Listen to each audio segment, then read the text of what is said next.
Parlons du territoire, le journal d'info de l'Aglo Grand Lac.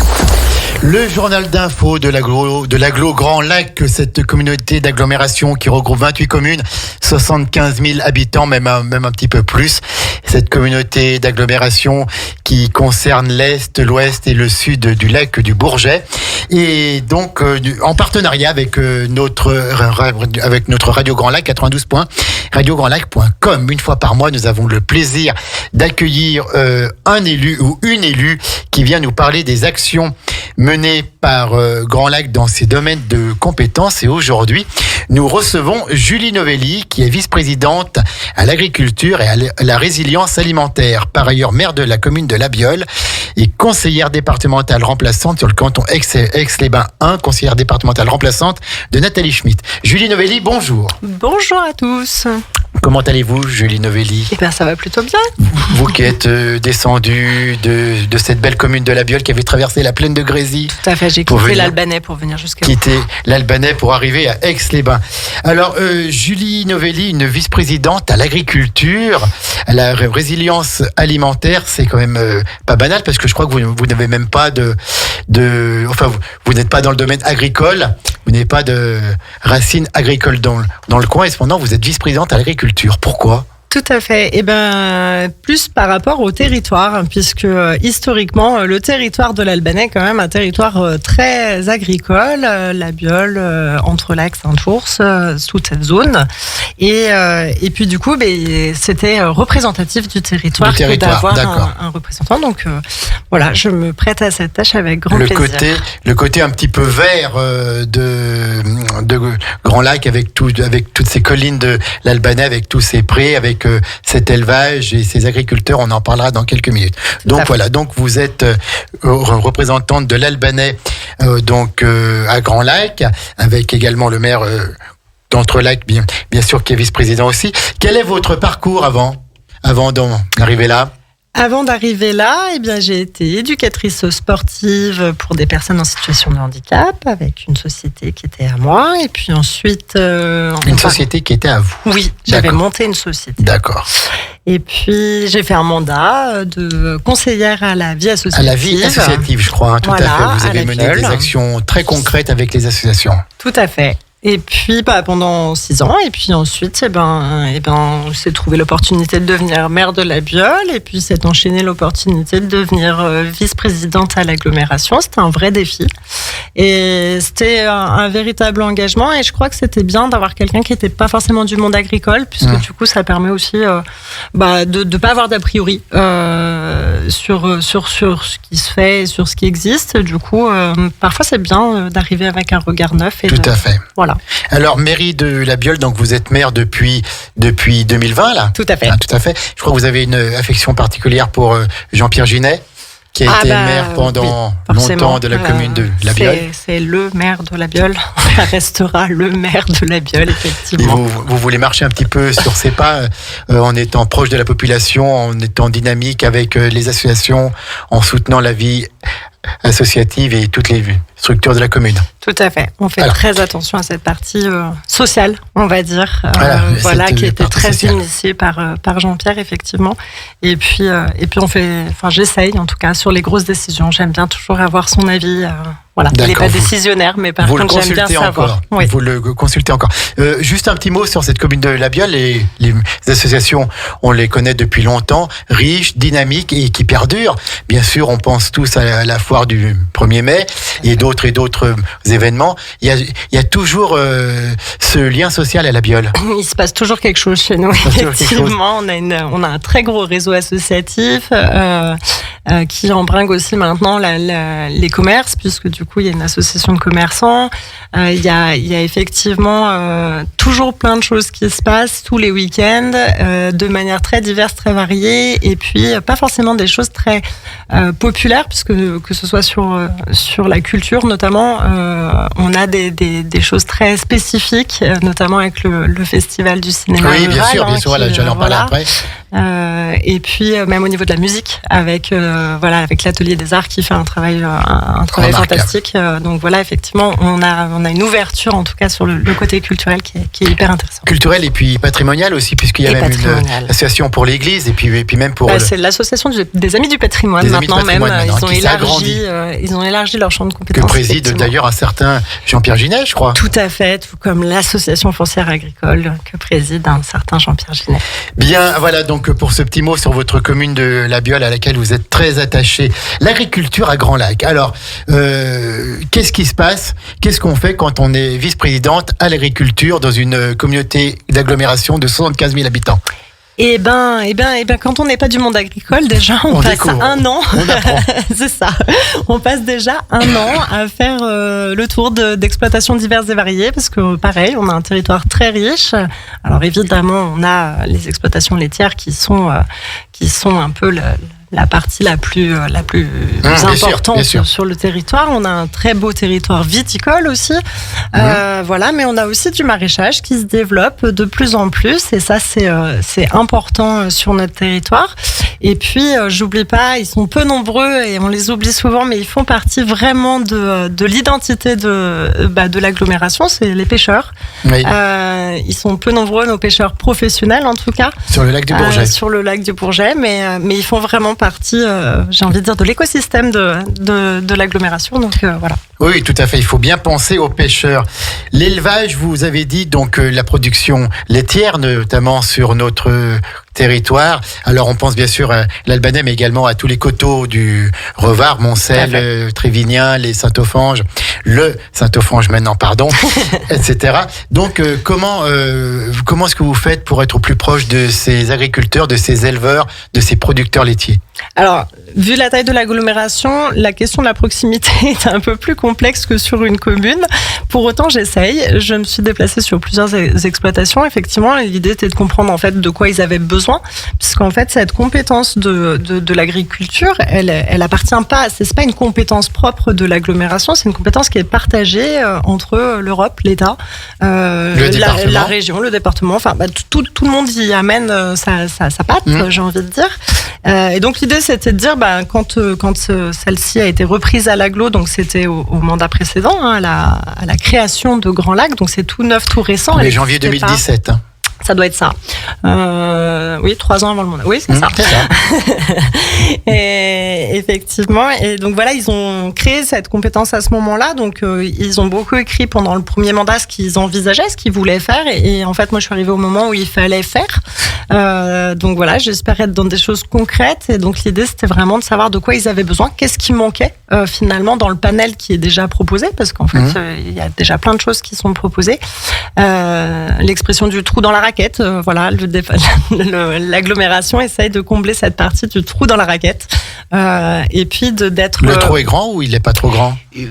Ça dépend des sujets. Globalement, il n'est pas très grand.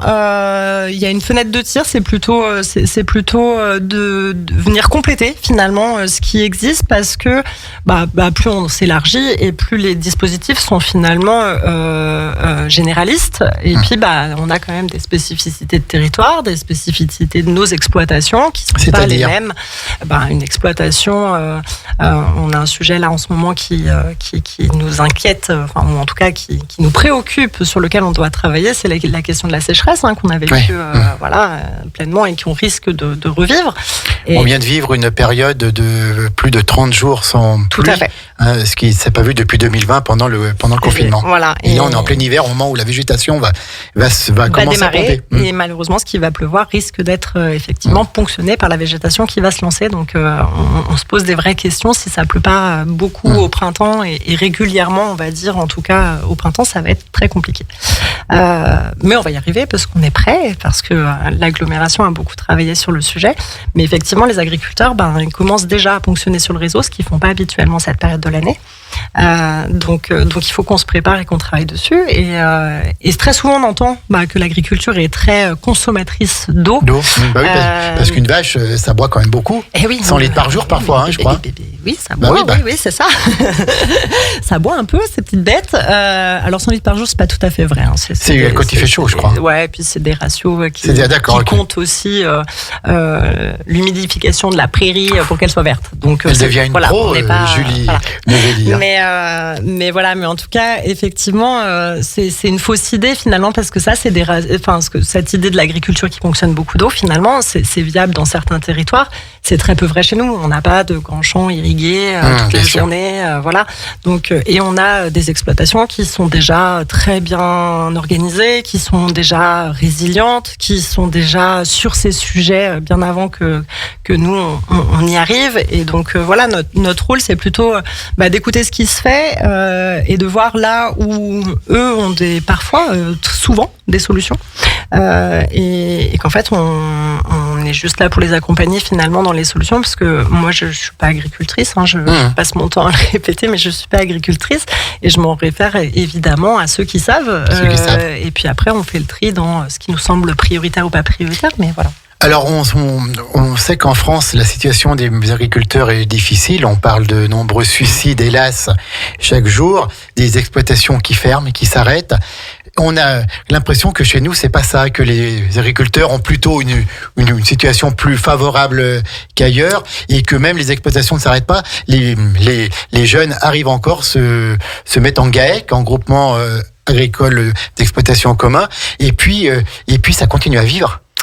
Alors, oui et non. Avec toutes les difficultés qu'ils connaissent, bien sûr. Alors, effectivement, on a un territoire où on est moins impacté par certaines choses. Par contre, on a une vraie inquiétude sur la pérennité des exploitations. On a la moitié de nos exploitants qui va être à la retraite d'ici 10 ans. Sur tout le territoire? Sur l'ensemble du territoire de Grand Lac, oui. Ça fait beaucoup d'exploitations. Ce qui fait, entre guillemets, aujourd'hui, la qualité et l'identité de notre agriculture, c'est qu'on n'a pas de très grosses exploitations pour l'instant. Enfin, voilà. Donc, l'idée, c'est effectivement Quelles sont les plus grosses? Une centaine de bêtes ou un peu plus? Je dirais ça, un peu plus que ça, ouais, peut-être sur l'Albanais. Ouais, non, on doit être à peu près à ça, une centaine, effectivement. Mais du coup, l'idée, c'est de se dire que quand les exploitants vont s'arrêter, effectivement, on souhaiterait remettre un exploitant plutôt que d'agrandir les exploitations avoisinantes, parce qu'après, on se retrouve dans un paysage qui sera peut-être plus le nôtre, en fait. Voilà. Donc, il y a une inquiétude sur ce sujet-là. Pour autant, on travaille dessus, et ça fait partie des choses où Grand Lac finance, notamment des actions d'animation avec la Chambre. Avec la Chambre d'agriculture, la Chambre interdépartementale. Tout à fait, pour anticiper en fait ces départs en retraite et ces cessations d'exploitation. Au niveau des familles, je vous coupe, il n'y a plus comme avant le fils qui prend la suite ou la fille qui prend la suite. Il y a encore. Ça arrive encore un petit peu. Ouais, ça arrive encore un petit peu. Mais il y a beaucoup de jeunes qui voudraient se lancer. Et là, de nouveau, il faut faire. On travaille sur ces sujets-là parce que reprendre une exploitation, vu la taille des exploitations, parfois ça représente beaucoup d'argent. Et donc quand on s'installe, des fois, c'est compliqué de sortir la somme. Et donc ça, c'est fait partie des actions de Grand Lac, où il est arrivé qu'à la fin d'une exploitation, ce soit Grand Lac qui rachète et qui porte finalement le projet pour le nouvel agriculteur. Donc, il lui laisse le temps de s'installer, de commencer à sortir de l'argent, à équilibrer son budget, et puis ensuite de lui permettre de racheter l'exploitation au fil du temps, donc de faire un peu la banque, le temps qu'il ait une assise solide et qu'il ait le temps de s'installer. Donc ça, ce sont des actions menées par Grand Lac, par la communauté d'Aglo. Oui, tout à fait. On l'a fait pour le Jardin des Hautins, par exemple, qui est à Drumettaz, où on est encore propriétaire et où on travaille avec l'exploitant pour pouvoir lui revendre dans le temps l'exploitation et qu'il puisse l'utiliser. Julie Novelli, maire de La Biole, mais surtout ce matin vice-présidente déléguée de Grand Lac à l'agriculture et à la résilience alimentaire. On en parlera dans un moment de cette résilience alimentaire. On va encore parler des coopératives. On a encore plein de choses à dire, mais on va marquer une courte pause musicale grâce à ma complice et amie Sandra qui est à la technique. technique ce matin et qui nous lance un titre. Et puis voilà, elle le lance pas trop loin pour qu'on l'écoute. Et on revient tout de suite avec Julie Novelli sur le 92.1 radiograndlac.com. Radio Grand Lac 92.1, le grand bain de la vie locale. Parlons du territoire, le journal d'info de l'Aglo Grand Lac. De retour dans l'émission Parlons du territoire, journal d'info en partenariat avec Grand Lac, la communauté d'agglomération autour d'Aix-les-Bains, 28 communes et 75 000 habitants.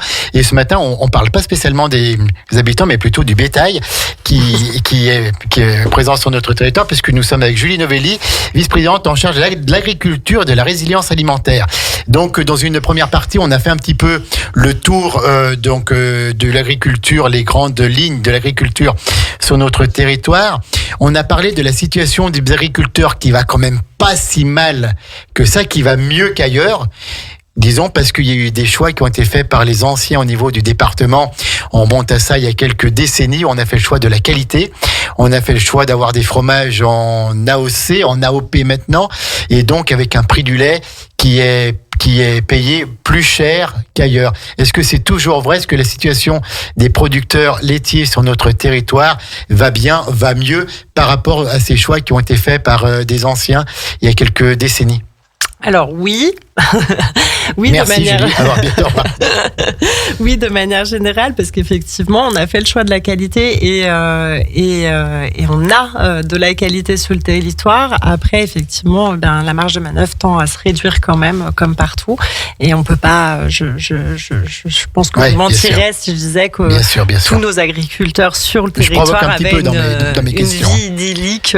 Voilà, ils ont les mêmes difficultés que les autres. Par contre, effectivement, on est quand même dans un territoire qui est agréable à vivre et qui est aussi qui n'a pas les mêmes contraintes effectivement que d'autres endroits. Donc, je ne sais pas si on est les plus chanceux, mais on n'est pas les plus malheureux, c'est sûr. Pas les plus malheureux. Alors, on peut dire aussi un petit mot, puisqu'on parle du lait, des coopératives qui sont présentes sur notre territoire, la fruitière de la Chambotte, quel beau nom, sur la commune déléguée de Saint-Germain-la-Chambotte à Entrelacs, et puis la fruitière Entrelacs et Montagne à Saint-Ours et à Trévignan, et je crois pas qu'on en oublie. Non, hein? Je crois pas non plus. Voilà. Alors, qu'est-ce qu'on peut dire sur ces coopératives qui fonctionnent bien, qui ont leurs magasins de vente, qui sont toujours pleins? J'étais encore présent avec Sandra samedi matin à Trévignan pour l'opération dégustation de raclette, et il y avait un monde fou. Quand on va à la fruitière de la Chambotte, il y a tout le temps du monde. On trouve des bons produits du terroir. Ça fonctionne bien, ces coopératives? Ça fonctionne plutôt bien et c'est pleinement dans l'esprit, en tout cas, de ce qu'on recherche à l'agglo, effectivement, dans le circuit court, la proximité, et puis effectivement dans des produits de qualité qui sont les nôtres.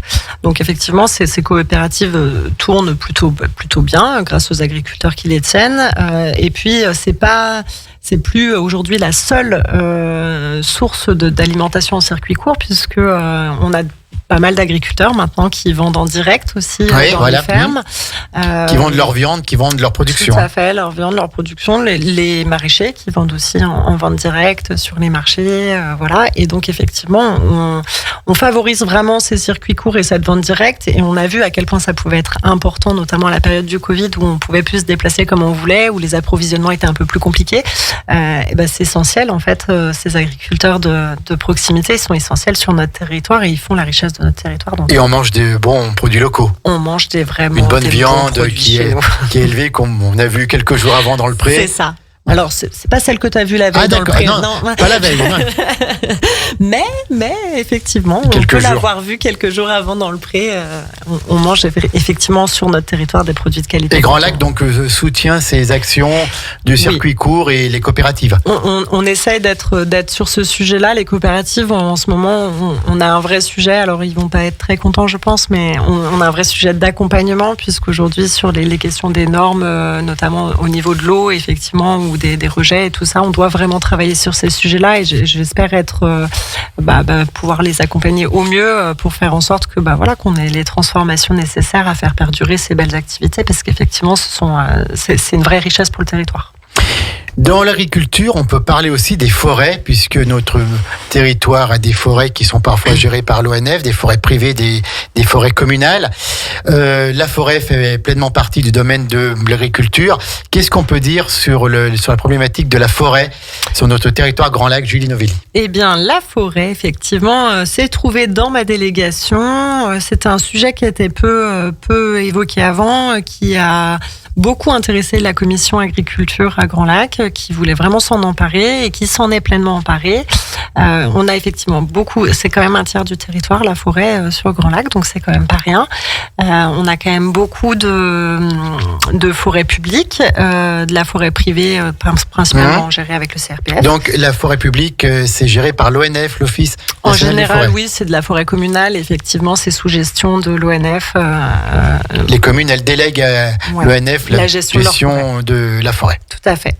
Et voilà. Et comme pour l'agriculture, voilà, aujourd'hui on est contraint et on est obligé de réfléchir notamment au sujet des changements climatiques, au sujet de la sécheresse, au sujet du type d'espèces qu'on doit mettre dans les forêts. Est-ce que la montagne de la Biole va bientôt être en palmier ou en pin maritime? Ouais, on pas est encore. dessus. Alors non, pas encore. Par contre, effectivement, nous on a commencé une replantation dite d'avenir, d'espèces d'avenir qu'on est allé chercher. Effectivement, ce sont pas des espèces qui sont chez nous habituellement et Par exemple qu'on teste. Alors, je crois que la plupart des espèces on est allé chercher au Canada de mémoire, où ils ont des températures sur le territoire Grand Lac. C'est possible, oui, effectivement.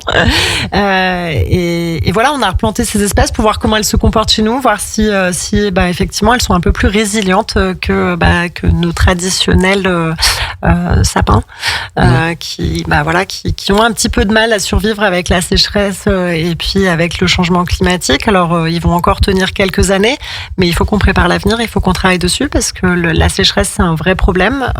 Aujourd'hui on n'y est pas encore, mais ça va arriver. On doit commencer à se préparer un peu comme dans le sud. Voilà, on a l'impression que ça va continuer. On doit commencer vraiment à se préparer comme dans le sud sur les questions de la sécheresse et sur le risque incendie dans nos forêts. Et donc voilà, là-dessus, Grand Lac a lancé toute une étude et on travaille en étroit lien depuis plusieurs mois avec le SDIS, les services de l'État, pour préparer l'été prochain, mais même pour préparer dès maintenant, parce qu'en fait, j'en profite pour l'annoncer, soyez déjà très prudents en forêt. Les forêts sont extrêmement sèches. C'est très, très sec. Et effectivement, il y a un vrai risque incendie qui pourrait se développer si ça n'avance pas. Donc voilà, il faut être prudent dès maintenant, en fait, finalement, et on est en train de vivre des situations qu'on vivait pas avant et qui sont assez courantes dans le sud. Donc voilà, il faut qu'on apprenne de leur Il y a tout le temps aussi un petit peu de vent.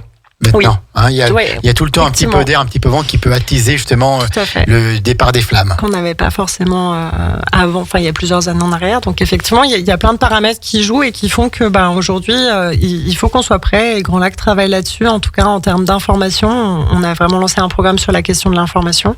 Et puis sur comment on se coordonne avec ces services, l'ONF, le SDIS et puis les services de l'État sur comment est-ce qu'on protège notre forêt, parce que c'est une vraie richesse aussi pour le territoire, que ce soit en approvisionnement court, ça marche aussi pour le bois. C'est intéressant d'avoir du bois local pour se chauffer, surtout en ce moment. J'allais vous amener sur ce domaine, Julie Novelli, avec la hausse des coûts de l'énergie, ce que de plus en plus de familles viennent à se chauffer au bois. Donc, est-ce qu'on développe les coupes à fougères dans les communes? Est-ce qu'il y a une exploitation de la forêt du bois en augmentation? Alors, il n'y a pas d'augmentation.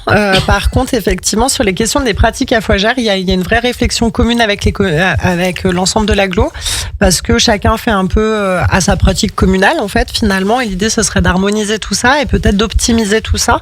La fouage, à la base, c'est de la fouage sur pied. Donc, en gros, vous montez dans la forêt et vous coupez votre arbre. C'est quand même une pratique qui est réservée à des gens qui sont assez spécialistes. Voilà. Mais on pourrait développer d'autres types d'affouage, avec un affouage sur le bord de la route, par exemple, où les gens viennent... vous n'avez plus à couper l'arbre directement dans la forêt, vous allez le chercher sur la piste, ou même avec un affouage directement livré chez vous, mais qui viendrait de votre forêt communale. Et ça peut s'organiser si on est plusieurs autour de ce sujet. Donc, on travaille sur ces thèmes-là, effectivement. Et puis, un approvisionnement local, c'est quand même toujours plus sympa que d'aller chercher du bois ailleurs. La Win. Et pour les propriétaires fonciers qui ont donc des parcelles de bois privées, est-ce qu'il y a des actions pour les encourager peut-être à entretenir leur forêt, à exploiter leur forêt correctement? Alors effectivement, ça c'est un travail qu'il faut qu'on mène avec le CRPF. Alors désolée, je me souviens plus de l'acronyme, mais voilà, qui sont en fait le pendant de l'ONF, mais pour les privés, et sur la communication auprès d'eux pour qu'ils puissent se regrouper. Ça existe effectivement en fait après des groupements de propriétaires, pareil, qui pourraient travailler sur des coupes. On n'est plus du tout sur des coupes rases dans notre territoire, il y a très peu de coupes rases. Vous verrez plus un endroit où on enlève tous les arbres. On est sur des coupes raisonnées qui permettent la régénération naturelle des espèces chez nous. Donc, on est déjà sur une exploitation qui est intelligente, j'ai envie de dire, sur notre territoire. Et effectivement, on aimerait bien embarquer les privés dans cette gestion finalement de la forêt au sens large. La forêt, qui fait partie de l'agriculture et donc gérée par Julie Novelli au sein de l'agglomération Grand Lac. On va redire un petit mot quand même parce que c'est important sur notre territoire, la viticulture. On pense bien sûr à la Chautagne, on pense bien sûr à Brison-Saint-Innocent et puis à d'autres secteurs. Est-ce qu'il y a des actions pour accompagner les viticulteurs, notamment eux aussi, suite aux catastrophes naturelles? On a eu le gel, on a eu la pluie au mauvais moment, on a la sécheresse aussi. Et est-ce qu'on les accompagne pour pallier au manque de production qu'ils peuvent avoir parfois? Alors, ils peuvent être accompagnés effectivement, et notamment d'un point de vue logistique, j'ai envie de dire, sur notamment des dossiers. On a fait passer plusieurs dossiers de reconquête de zones qui s'étaient enfrichées pour les remettre en vigne, pour les remettre en culture du coup. Et puis il y a la coopérative qui est à Ruffieux. À Ruffieux, oui, merci. Voilà. La cave. On appelle la cave coopérative. La cave de Chautagne, qui est maintenant le caveau savoyard. Voilà, tout à fait. Voilà, et qui, pareil, a des projets un peu de reconversion, puisque le modèle coopératif viticole est aussi en réflexion. Ils sont un peu en changement de mentalité, en changement d'organisation, on va dire. Et donc voilà, ils vont peut-être avoir là, incessamment sous peu, des travaux et des choses à envisager pour évoluer et pour rester compétitif et dans l'air du temps. Donc Grand Lac, évidemment, si on le peut, on sera à leur côté pour les accompagner. Encore un petit mot sur les pêcheurs. On a juste évoqué tout à l'heure, avec notamment les difficultés qu'ils ont pour trouver du lavaret. Puisque il y en a de moins en moins, alors que c'est quand même c'est le poisson du lac avec l'omble chevalier, avec tellement d'autres. Mais il y a plus de lavaret, il y en a de moins en moins. Il y a de moins en moins de pêcheurs poissonnels, et malgré tout, ils sont d'une importance extrême. Qu'est-ce qu'on fait pour eux au sein de Grand Lac? Alors, une petite contre-vérité, juste, je récupère. Il n'y a pas moins de lavaret. Il n'y a pas moins. C'est qu'ils grossissent moins, je crois. C'est ça. Voilà. Ils grossissent moins. On n'a pas moins de lavaret. Le lavaret, il est là. Sauf que le lavaret, il est petit. Il a beaucoup de mal à grossir, effectivement. Et donc, on a fait une expérimentation sur la taille des mailles de filet pour permettre aux pêcheurs professionnels d'aller. Donc ça se fait avec les services de l'État et tout. Ça se fait pas comme ça. C'est très réglementé.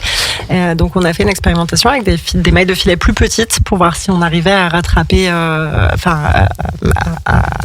régler le sujet en tout cas. Voilà, ça marche pas, c'est pas parfait. Grand Lac avait subventionné et aidé effectivement les pêcheurs à se rééquiper en filet à la bonne maille. C'est pas parfait, ça fonctionne un peu, mais le sujet est plus complexe que ça. Le poisson, il y en a toujours autant, mais il est plus petit et il est plus profondément dans le lac, donc il faudrait aller. Est-ce que c'est aussi parce que il fait de plus en plus chaud? Tout à fait, il semblerait que c'est parce que ça se réchauffe et donc la surface du lac serait un peu plus chaude, et puis pareil, la nourriture se trouverait plus en abondance à certains secteurs, et donc du coup voilà, les poissons ne seraient plus tout à fait au même endroit qu'avant. Ça change les pratiques, et donc il faut s'adapter avec ça. Quand on est vice-présidente à l'agriculture, on doit donc gérer les conséquences du dérèglement climatique un peu. Oui. Clairement, oui. On est effectivement en plein dedans. C'est vraiment le défi. Alors, je pense que c'est pas le défi de l'agriculture, c'est pas le défi, c'est le défi de tout le monde. Sincèrement, c'est vraiment le défi de demain. Il y a un vrai enjeu sur les sujets d'enjeux climatiques. Alors, on peut y croire, pas y croire, et faire polémique dessus, voilà. Mais la réalité, elle est là. Et donc, il faut en tout cas faire face aux conséquences. Le pourquoi, on ne réglera pas, mais en tout cas, le comment, effectivement, il faut y aller. Julie Novelli, vice-présidente de Grand Lac, qui est avec nous. On va remarquer une dernière pause musicale et ensuite on va parler de la résilience alimentaire. On en a déjà parlé un petit peu avec les circuits courts et tout ça. Mais donc, vous êtes toujours dans Parlons du territoire, le journal d'Aglo, le journal d'info de l'Aglo qui a lieu chaque dernier jeudi du mois à 11h. Et donc, on se retrouve sur le 92.radiograndlac.com dans quelques toutes petites minutes. Parlons du territoire, le journal d'info de l'Aglo Grand Lac.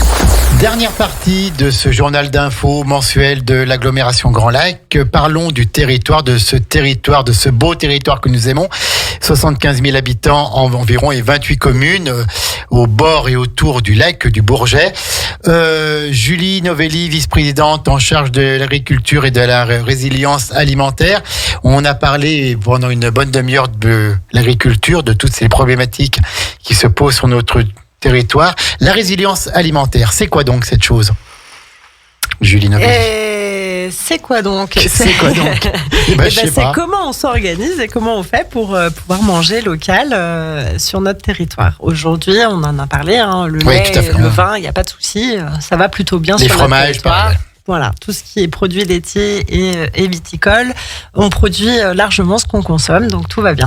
Après, on a des enjeux de territoire, effectivement, sur la viande, et puis encore plus sur le maraîchage et sur les légumes. Donc effectivement, il faut qu'on développe ces sujets-là. Et alors ? L'idée, on parlait tout à l'heure d'exploitations qui sont transmises ou qui s'arrêtent, et qu'il faut transmettre. Et lors de ces transmissions d'exploitation, on essaie de s'organiser pour que sur l'ensemble des parcelles, on puisse en réserver une, par exemple, à l'installation du maraîchage. Le maraîchage, ça demande beaucoup moins d'espace que l'élevage. Et le fait de pouvoir réserver des parcelles à ce type d'agriculture, ça permet aussi de la développer sur notre territoire et puis de faire en sorte qu'on ait plus de produits locaux. On manque effectivement en production directe de légumes, de fruits. Et puis la viande, c'est en train de se développer. Et puis il y a une initiative là sur laquelle on suit de près sur le développement d'une filière viande au niveau départemental. Donc sur notre territoire, sur notre territoire département, sur notre département au sens large. Donc effectivement, on avance dans le même sens sur ce sujet-là. Résilience alimentaire, est-ce qu'on mène des actions auprès des enfants, auprès des écoliers, auprès des collégiens, donc pour les collégiens en lien bien sûr avec le département. Nathalie Schmitt, notamment, qui est votre conseillère départementale, dont vous êtes la suppléante, qui mène des actions nombreuses au niveau des collégiens.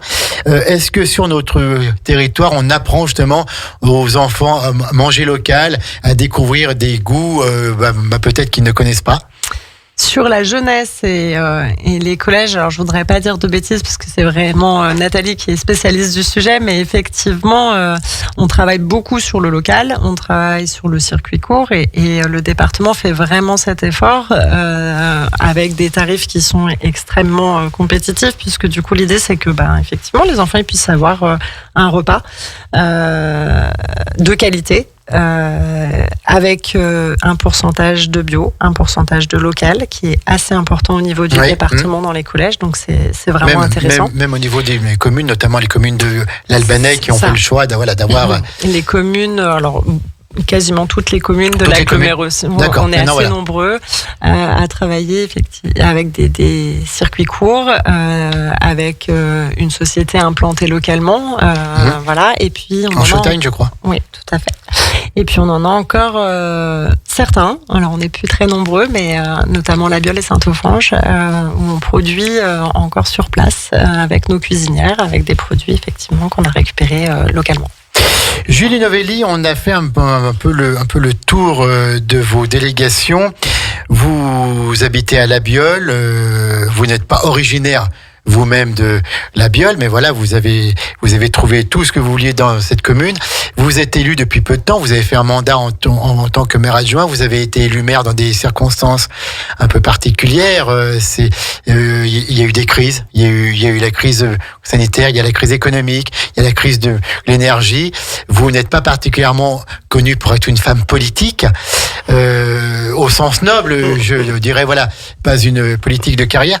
Qu'est-ce que vous avez appris depuis que vous êtes élu maire dans une commune comme La Biole? Qu'est-ce que vous avez appris? Est-ce que vous avez changé? Est-ce que vous avez... Voilà, qu'est-ce qui a changé pour vous? Il y a plein de choses qui ont changé pour moi. Vous avez raison, le démarrage a été, j'ai presque envie de dire terrible. Ouais. Après, moi, je suis pas quelqu'un qui regarde en arrière. Je suis pas quelqu'un qui passe son temps à se dire ah mon Dieu, l'énergie va coûter plus cher. Ah mon Dieu, ça c'est, il y a le Covid, on peut plus sortir, enfin voilà, je regarde pas ce qu'on peut plus faire. Moi, je pense qu'aujourd'hui, bah voilà, il y a une situation, elle est telle quelle. On la prend et puis bah en fait ce qu'attendent les gens de nous, c'est pas de se lamenter en disant mon Dieu, qui est-ce qui aurait pu prévoir ce qui va nous arriver, comment voulez-vous qu'on fasse? Voilà, ça, les gens ils s'en foutent. Ce qui les intéresse, c'est que bah aujourd'hui la situation elle est telle quelle et qu'est-ce qu'on fait avec ça et comment est-ce qu'on avance et comment est-ce qu'on envisage demain et comment est-ce qu'on les interroge et qu'on les inclut dans ce qu'on va faire demain. Donc voilà, je suis pas quelqu'un qui regarde en arrière, je suis quelqu'un qui apprend de ce qui s'est passé avant, qui garde en tête de là où on vient parce que c'est hyper important, mais qui prend la situation telle qu'elle est et qui se dit bon bah voilà, le constat c'est celui-là et donc le problème il est là et donc qu'est-ce qu'on fait, comment est-ce qu'on avance pour demain. Quand on est jeune comme vous, quand on découvre la vie publique, donc vous êtes passé de maire, vice-présidente de l'Agglo, conseillère départementale remplaçante, est-ce que c'est facile d'être une femme dans ce monde politique local, dans la vie publique actuellement? Est-ce que c'est facile d'être une femme maire? C'est facile, non, c'est pas facile, mais c'est pas difficile non plus. C'est pareil, ça fait partie des constats. Voilà, le constat il est comme ça. Je suis mère et maman. Oui. Un petit garçon de 5 ans, je crois. Tout à fait. Qui est fier de sa maman. J'espère. En tout cas, sa maman est très fière de lui. Mais voilà, effectivement, c'est pas plus difficile d'être une femme que d'être un homme. C'est une question de tempérament, c'est une question de compétences. C'est une question des moyens qu'on se donne. Voilà, j'avais aucune compétence en agriculture. J'espère avoir rattrapé mes lacunes. Et voilà, je pense que c'est vraiment une question de tempérament. Alors, ce qui est plus difficile, effectivement, chez une femme, c'est quand on est maman, on a un peu plus le souci de l'organisation de la maison, de la famille et de la vie. Ce que les hommes, désolé messieurs, ont peut-être un petit peu moins que nous et ils le portent peut-être un petit peu moins sur leurs épaules. Voilà. Justement, vous parliez de votre compétence en agriculture. Voilà, donc quand vous avez été élu, vous ne connaissiez pas particulièrement ce milieu. Qu'est-ce que vous avez appris en 2 ans auprès des agriculteurs, auprès des producteurs de notre territoire? Vous qui êtes allé voir les exploitations, allez voir les coopératives. Qu'est-ce qu'ils vous ont appris? Et même des choses que vous ne pouviez peut-être pas penser, imaginer parce que vous n'étiez pas de ce monde. Eh ben, ils m'ont tout appris déjà. Ils m'ont tout appris sur leur façon de fonctionner, sur ce qu'ils faisaient. Il y a plein de choses qu'on n'imagine pas. Il y a plein de fausses idées en fait qu'on se fait sur ce milieu. Et vraiment, ce que j'ai appris, alors c'est propre, je pense, à notre territoire, c'est la qualité de ce qu'on produit, l'engagement en fait de nos agriculteurs autour de ça. 365 jours par an. Ouais. Et matin, midi et soir. Hein. Et puis cette volonté de bien faire, d'avancer, d'évoluer. Et de préserver notre territoire aussi. Exactement. Préserver l'agriculture, c'est pas que préserver des questions alimentaires, c'est préserver nos paysages, c'est préserver notre qualité de vie. Très clairement, sans agriculteurs, on n'aurait pas du tout les beaux pâturages qu'on peut avoir sur les Hauts-du-Revard et ainsi de suite. Donc voilà, il y a un vrai sujet même de qualité de vie à préserver l'agriculture sur notre territoire. Et ça, par exemple, je l'aurais pas du tout imaginé. D'accord. On arrive au terme de cette émission, de cette émission en partenariat avec la communauté d'agglomération Grand Lac.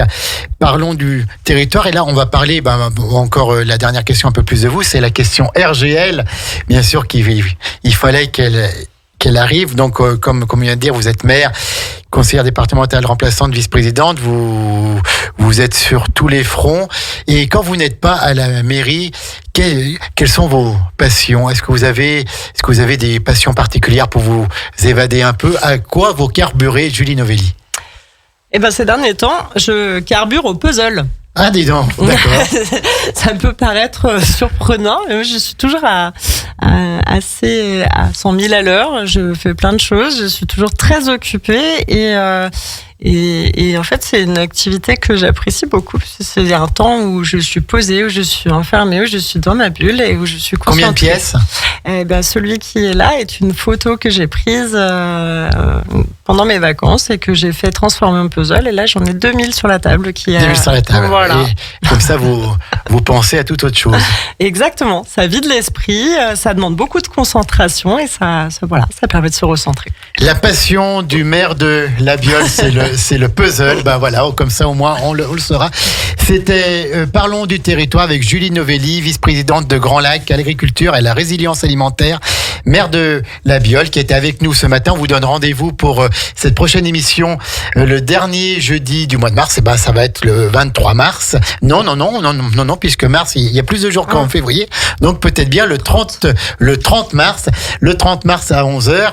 Et donc on aura un nouvel élu peut-être. Voilà, on verra et on parlera encore une fois des compétences de l'agglomération Grand Lac, née le 1er janvier 2017. On le rappelle pour ceux qui nous écoutent, qui ressemblait à ce qu'on appelait la CALB, la communauté d'agglomération du lac du Bourget, la communauté de communes du canton d'Albins, la CCCA et la communauté de communes de Chautagne. Voilà.